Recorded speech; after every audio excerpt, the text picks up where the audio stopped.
ഞാനിവിടെ ബോറടിച്ചിരിക്കുകയായിരുന്നു. ആ തുടങ്ങിക്കളെ. ഇപ്പത്തെ പേര് ഒന്ന് മാറ്റിയിട്ടുണ്ട് കേട്ടോ. നേരം വെളുത്ത് ഇത്രയല്ലേ ആയുള്ളൂ. കുറെ പേര് അകിട് വീർത്ത പശു, ജേഴ്സി പശു, ഇതൊക്കെയാണ് മെയിൻ എന്റെ ഇപ്പത്തെ പേര് എന്ന് പറയുന്നത്. എന്താ മമ്മായി പറയുന്നത്? ലാസ്റ്റ് ഇപ്പൊ ഞാനൊരു ഇൻസ്റ്റയിലോ റീൽ ഇട്ടിട്ടുണ്ടായിരുന്നു. ഞാൻ ഓർക്കുന്നു, വല്ലാതെ ഓർക്കുന്നു. ഒരു ചുരിദാർ ഇട്ടിട്ടുള്ള വളരെ ലൂസ് ആയിട്ടുള്ള ഒരു ഡ്രസ്സ് ഇട്ടിട്ടുള്ള ഒരു വീഡിയോ. അതിൽ വന്ന കമന്റ്സ് കണ്ടു കഴിഞ്ഞാൽ അറപ്പ് തോന്നും. ഒരു സെക്ഷലൈസ് ചെയ്യണതിനൊക്കെ ഒരു പരിധി എന്ന് പറയില്ലേ.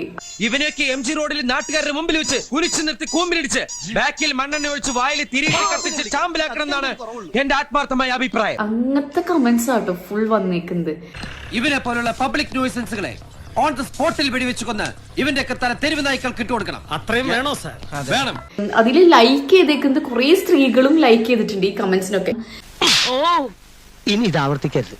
ഓരോ സ്ത്രീനെ വെറും സെക്ഷലൈസ് ചെയ്യുന്ന ഒബ്ജക്റ്റ് മാത്രമായിട്ട് കണ്ടുകൊണ്ടിരിക്കുന്നവരാണ് ഈ നല്ലവനായ മക്കൾമാര്. ഇങ്ങനെ കുറെ നോണ്ടറി. എല്ലാവർക്കും സന്തോഷമായല്ലോ. എനിക്ക് സന്തോഷമായി. എല്ലാവർക്കും പിരിഞ്ഞു പോവാം. അനിയാ പോട്ടെ, അമ്പി പോനെ പോട്ടറ. അറിയൊന്നും വിചാരിക്കല്ലേ മക്കളെ, അവനോടൊന്നും തോന്നല്ലേ.